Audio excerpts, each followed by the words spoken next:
Gen Z has given up on the economy in the face of rising inflation, in the face of shortening or smaller job prospects, high interest rates, a lot of economic hardship that we're seeing right now. People are carrying large credit card balances just to pay for food and basic survival. And the education system is now broken. People who went to school and got these degrees, all they have are large amounts of college, student loan debt that they will never be able to repay. But then on the other hand, even though they have all of this student loan debt, they're not able to find jobs accordingly or any jobs almost. So it's like, they would have to settle for delivery jobs or stuff like that. It's really bothering them. A lot of these people thought they were going to go and get a nice, comfortable job working at a factory assembling iPhones, and that is not happening. So they are basically freaking out, specifically the Gen Zers. They're losing their minds. They're going insane and ballistic over money. Like, bro, they're having mental breakdowns, crying on social media. The crocodile tears are streaming hard.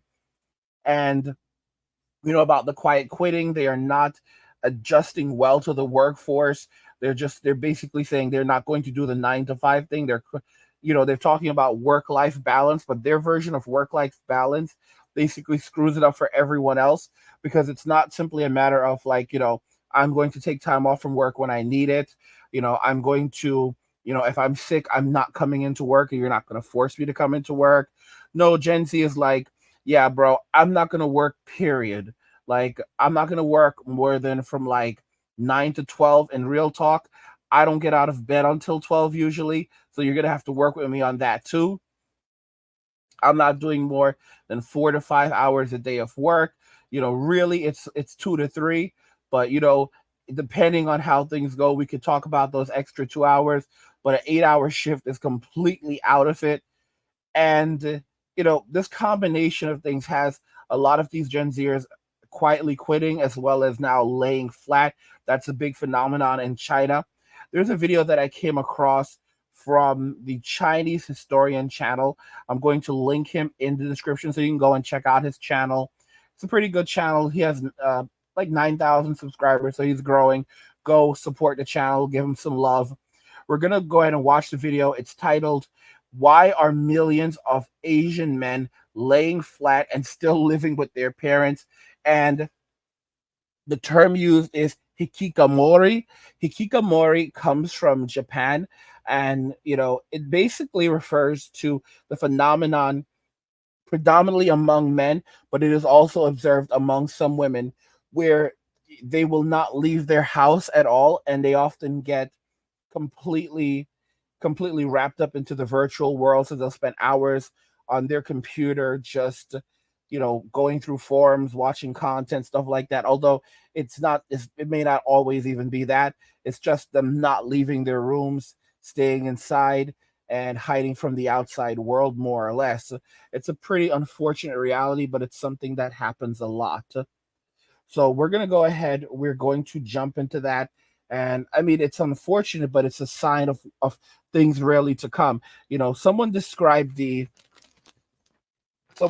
Gen Z recently to me, and they're absolutely right about the Gen Zers, who they are. They're,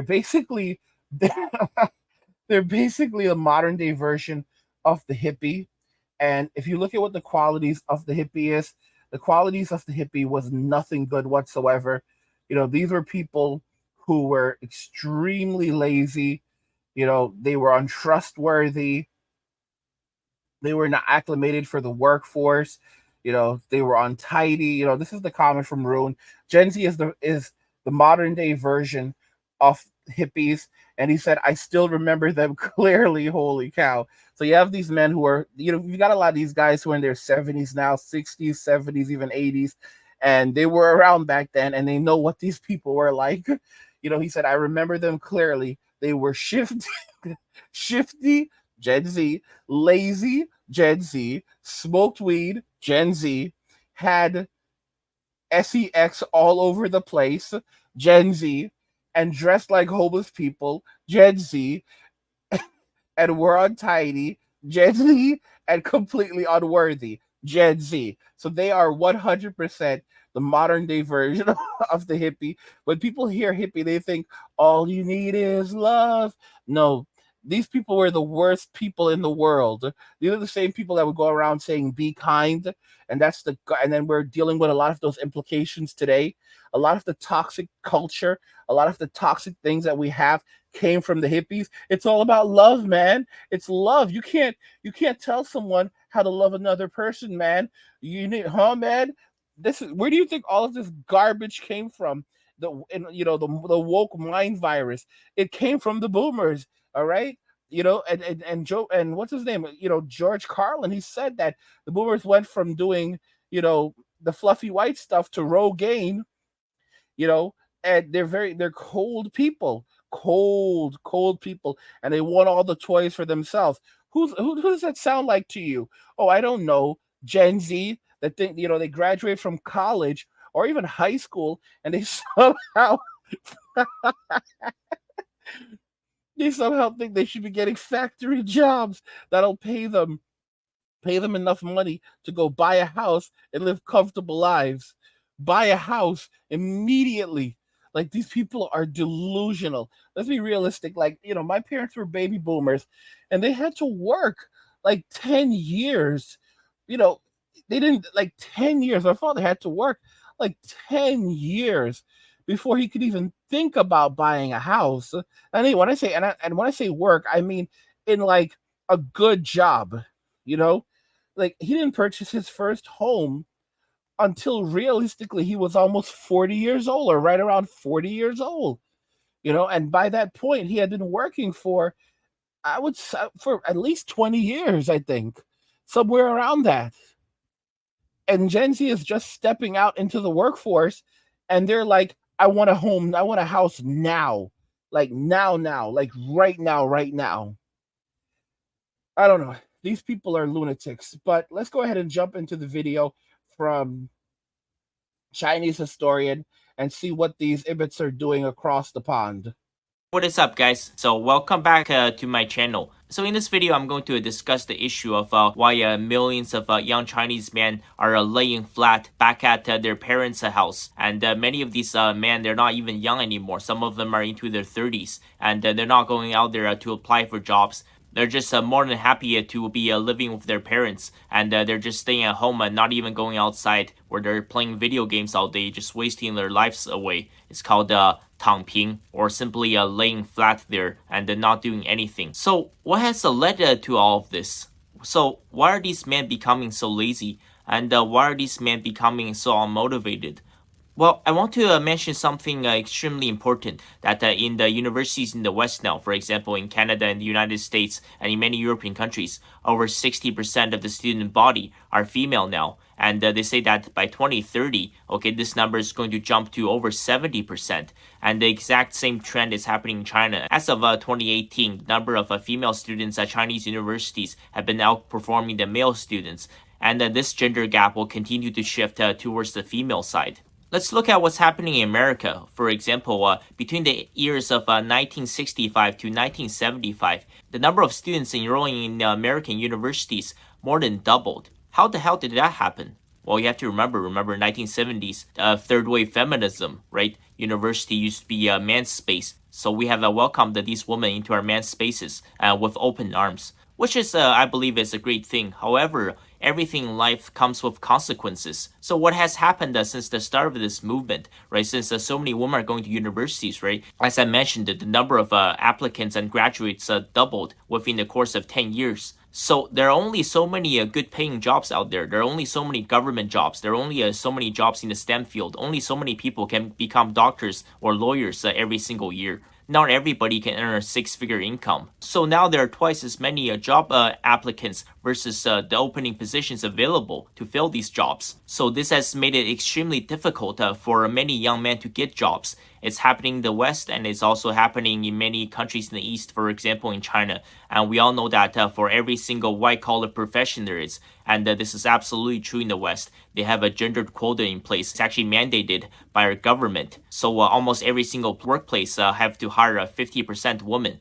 So many of these young men, let's say 50, 60 years ago, when they graduated from university, they could easily get a high-paying white-collar job. But today, this has become almost impossible. And I'll give you guys another reason why, men must make more money than women. Because I have seen many of these relationships in China as well, where the woman makes more money than the man. And trust me, this type of relationship, they're usually extremely toxic, and they rarely last past 3 or 6 months. And in the rare cases, if these couple do get married, where the woman's the breadwinner, the divorce rate, I can guarantee you, is probably over 90%. Do you know why? When a man makes a lot of money, when he becomes the top 10% or top 5% income earners, he has no trouble of marrying a girl that comes from a third world country that grew up in extreme poverty. He will say that, I have finally built up my financial success. Now I can find a wife. Now I can start a family. However, when a woman gets to a certain level of financial status, she will begin to shame her man.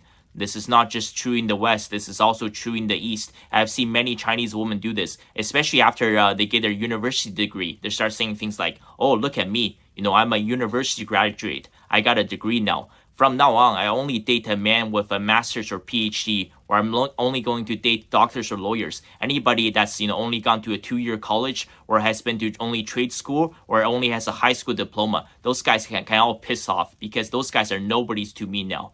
Now I'm the big deal. Now I'm the career boss. Now, guys, as you can see, everything is changing rapidly. The manosphere is beginning to grow and integrate a lot of these concepts.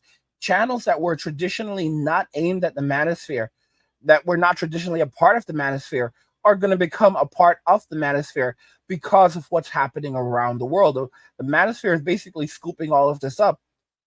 This guy is now expanding into the manosphere because these topics are extremely relevant to men. And I've said that we're going to see the transformation increasingly of the manosphere, where it's going to increasingly focus less on discussing topics around women and more on discussing topics around economy, money, and just everything ranging from basically STEM.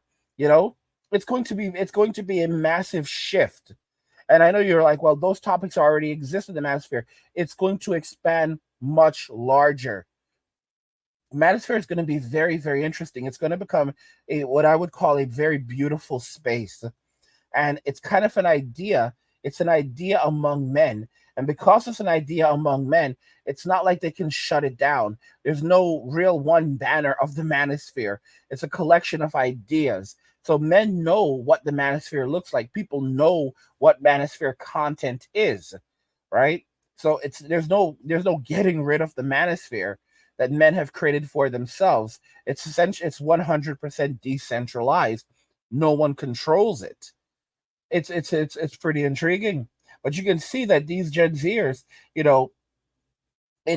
we're at a point where they cannot function anymore because they're not getting what they want, and our society can no longer support them. It's on one thing that's going to become very, very evident is that a universal basic income is on the way. It's on the way in the United States. It's on the way in Canada. It's on the way in the United Kingdom, and it will eventually be on the way in China. And you know that it will be on the way in China because the Gen Zers over there are going to demand it. And they will ultimately have to be given something. The reason why is, if you know the history of China, the history of China and how China ended up with the CCP, it started in the 1900s, and it occurred because China had just fought off the Japanese. The Japanese are immensely powerful, even though the Japanese are significantly smaller than China. They've always been like this. Somehow their military might is not to be messed with. Of all the other countries of all the other Asian countries, in East Asia, Japan is the only country to have never been colonized by an outside force. This should tell you just about how powerful the Japanese are. And as a result of the actions of the Japanese and China having to fight them off, it left the country weakened, and the people who supported communism in China, they went around to the country and they gathered up peasants. You're right, because China was, there was a lot of income inequality in China. So they went around and they gathered up all the peasants, and because the Chinese military had been so exhausted defending against the Japanese, the peasants were able to overtake the country, and that's how we ended up with the CCP in China today. If the CCP does not do something to address the issues and the anger of Gen Zers within the country, it could lead to a lot of social unrest, which they're very well aware of. As a result, they more than likely will have to institute something to quell the Gen Zers in the country, because simply put, they need this population to be productive. They need this population to support the country as China continues to age. Everything is on the backs of the millennials at this point, but it's not going to hold up forever. And the only way to stop the Gen Zers and then of course the Gen Alphas from continuing to go completely buck wild will be to offer them some type of basic income so that they can live off that like children forever. It's a problem, but that's ultimately what it's going to end up looking like. Will it be as much as the United States? No, but it will likely be something.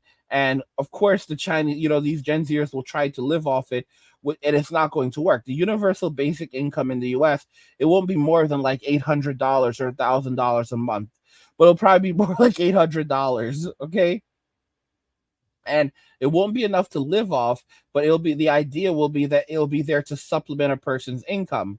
Now, if everyone will receive it, the idea is that with the universal basic income, everyone would get access to it.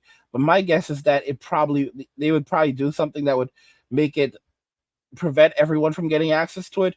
Or if you're making a certain amount of money, it would just basically go into your check they would take it away from you. So it's like the people that would end up getting it are the people who just don't work or don't want to work or very low wage people. It basically fall under socialism. And I think that's what's going to end up. I pretty much know at this point, like they are going to have to do something, especially with artificial intelligence. What artificial intelligence is doing, things like generative AI, in the future, your very near future, you'll be, you call a call center over something like you need to have your bill adjusted or you want to purchase something, and or you have a tech issue and you need to speak to someone on the phone. You won't be speaking to a person, you'll be speaking to a machine. Like, for example, I had an issue with a domain that I purchased earlier, and I was doing a renewal, and I basically, opened up the chat bot and I explained my issue, and within instantly, it said, the name, it showed the name on the screen, Emily, but it was not a person. It was instantly there. And as soon as I typed in my issue, it immediately it returned a well formatted explanation of what the explanation and response to my issue. No one could have humanly typed that and put it in that format in 1 second. Like what? Like literally 1 to 2 seconds. It's not possible. So that was definitely generative AI, and that's what's happening right now. Where a lot of these chatbots, instead of talking to an actual person, you're talking to the you're talking to the you're talking to generative AI that's observing patterns and pulling information from a database and responding to you using that information. And if you actually have to speak to a real person at some point, you're not going to be speaking to anyone in the United States. You'll be speaking to someone in the Philippines. You know, that's the big thing. Even at McDonald's right now, what they're doing is, and I was shocked when I heard about this, what they're doing at McDonald's is you pull up to a drive-through and you want to get your order. And the problem is that when you go to the drive-through, I should say a problem for you, but the reality is that you're no longer speaking to a person in the United States. Hello, welcome to McDonald's. How can I take your order? And the person you're speaking to is actually in the Philippines. So you're talking to someone who's in the Philippines, and in America they have to pay these people like a minimum of $12 an hour in some states. I just saw a centipede, guys. I know you're like, what the heck, Andrew? You just like jumped. I could edit this part out of the video. I'm just gonna leave it in. But like when you see something with like just a bunch of legs, like that's like a centipede's just like crawling on my letter. But yeah, anyway. So what's happening is like you call like in in the US, the minimum that people are making right now working at McDonald's is like $12 an hour. But a lot of people are making 15 or even 20, like in California. And with the Philippines, you pull up to the McDonald's drive-through, and the person that's speaking to you is in the Philippines, and they take your order from the Philippines, and instead of paying someone $12, they're paying them $3 or $4 an hour in the Philippines, and that's very, very good money over there. Like that's the kind of money that someone would make with a college degree working in the Philippines. So you have to understand that these jobs are going to be highly sought after. Making $3,000 a year in the Philippines is extremely good income. That will allow you to live a very comfortable life. You can pay your bills, you can rent an apartment, you can afford food. You will live relatively well in the Philippines on $3,000 a year. So if you're making $4 an hour working for McDonald's can actually they can get the best of the best in the Philippines. That works out to like over $8,000 a year. I think almost $9,000 a year. And so that's like almost three times what they would earn in the Philippines, in a good job. Because most call centers over there will pay about $3,000 a year, and that's good over there.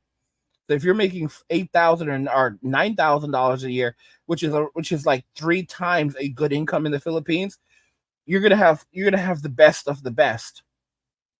So you're gonna have these people working for McDonald's, making $4, $3 or $4 an hour, maybe even as little as $2 an hour, and they'll be more than happy for it. So in some cases, you'll have people that may even be making like 1/10 of 1/10, because if they're making $20 in the US and someone in the Philippines is only making $2 an hour, that's a tenth. So they're making a tenth in the Philippines and grateful for it. And everything is the orders being completely handled over in the Philippines. Then it's relayed to the kitchen in the US. That eliminates all of those people that would work at the windows.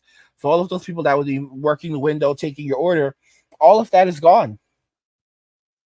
All of that is completely gone. And you basically make your payment using you'll make your payment using a card. You lower the window, stick your card in, and it'll take or in fact, or even at the drive-through menu, because there's no window, there's no need anymore for that. So at the drive-through menu, right? You basically you just pay your order at the drive-through menu. So as soon as you get to the drive-through, someone takes your order from there. You pay at the drive-through, right? Open the window, put your card in. It scans your card and charges your card. Or you can even do it through the app. A lot of people will do it through the app, whatever. And then you go and you pick up, and your order will come to you at the window. And the way that it'll be automated is that you get to the window and you have a ticket, scan the ticket, and your food comes out. And you pretty much never interact with a person. But that's just the reality. And a lot of that will be cut down. A lot of it will be 100% cut down. And it's going to cut. And, even if machines don't completely replace all the jobs in the kitchen, what they'll end up doing, we're seeing that, is they'll replace a lot of the work that for example, making the burgers, making the fries. Like, people will work in conjunction with that. But instead of having a kitchen staff of 10 people, because of the machines that are automating out the process, now you have a kitchen staff of only 2 people. All right. So again, and this is what's happening. Those jobs are predominantly done by women. So women are basically being replaced in the economy by machines and by foreigners. They're being replaced by machines and by foreigners. Even in the medical field, you have a lot of Filipinas who become nurses. That's something that they love doing.